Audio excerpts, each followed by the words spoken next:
ఈ మధ్యన మళ్ళీ చంద్రబాబు నాయుడు గారి మాటలు వింటుంటే కొన్ని సందర్భాల్లో నవ్వొస్తుంది, కొన్ని సందర్భాల్లో ఆశ్చర్యం వేస్తుంది. ఎందుకులే పట్టించుకో, ఎందుకు వదిలేద్దాంలేమని చెప్పి అనుకుంటే కూడా కొన్ని సందర్భాల్లో ఎందుకో తప్పకుండా మాట్లాడాల్సిన అవసరం ఉందని అనిపిస్తూ ఉంది. చంద్రబాబు నాయుడు వాస్తవానికి ఏది ఊరికనే మాట్లాడాడు, దాని వెనకాల ఏదో ఉంటుంది.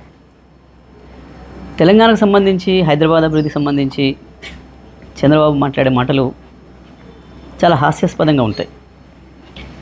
కానీ దాంట్లో ఏదో మోసపూరితమైన విషయాలు కూడా ఉంటాయి. ఎందుకంటే ఆయన నిన్న మొన్న మాట్లాడింది, మహానాడులో మాట్లాడింది, అసలు అది తెలంగాణకి ఏమాత్రం సంబంధం లేని కార్యక్రమం అక్కడ. కానీ అక్కడ మళ్ళీ నిన్న మాట్లాడుతూ ఇవాళ భారతదేశంలో తెలంగాణ తలసరి ఆదాయం నెంబర్ 1 ఉంది, కానీ దానికి కారణం నేనే అని మాట్లాడడం. పదే పదే హైదరాబాదు నేనే అభివృద్ధి చేసిన. సరే, ఇవి చెత్త మాటలు లేని కొట్టేద్దామని అనిపిస్తుంది.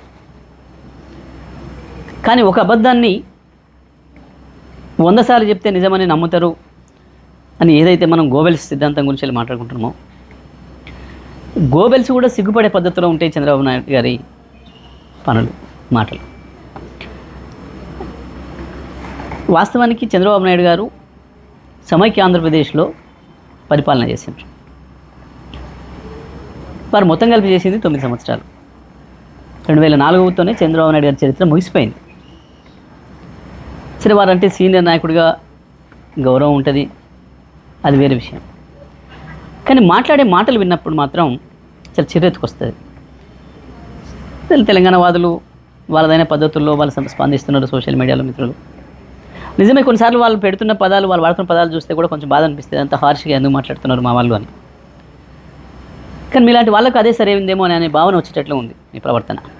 ఎందుకంటే 2004లో మీరు దిగిపోయిన నాటికి సమైక్య ఆంధ్రప్రదేశ్ది తలసరి ఆదాయం 25,900, 26,000 లోపు.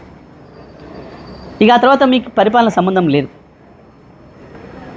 2014లో మీరు ఆంధ్రప్రదేశ్ని 5 సంవత్సరాలు పరిపాలించారు. కేసీఆర్ గారు తెలంగాణ పరిపాలించాడు 2014 నుంచి 23 వరకు. మొత్తం భారతదేశంలో ఏ రాష్ట్రంలో రానటువంటి ఒక అభివృద్ధి ఒక్క తెలంగాణ రాష్ట్రంలోనే వచ్చింది. ఈ రంగం ఆ రంగం అని కాదు, ప్రతి రంగంలో అభివృద్ధిలో ఆకాశంలోకి దూసుకుపోయింది తెలంగాణ. 5 సంవత్సరాలు మీరు అక్కడ పనిచేసిండ్రు ఆంధ్రప్రదేశ్, ప్రత్యేక ఆంధ్రప్రదేశ్ ముఖ్యమంత్రిగా. అక్కడ పెరగలే ఆ పద్ధతుల్లో తలసరి ఆదాయం. ఒక తెలంగాణనే సమైక్య ఆంధ్రప్రదేశ్ నుంచి విడిపడ్డ నాడు కేవలం 1,12,000 తలసరి ఆదాయం ఉంటే ఇవాళ 3,60,000 వచ్చింది, 3,70,000 వచ్చింది దాదాపు. ఇవాళకి కూడా నీ ఆంధ్రప్రదేశ్ తలసరి ఆదాయం 2.5 లక్షలే.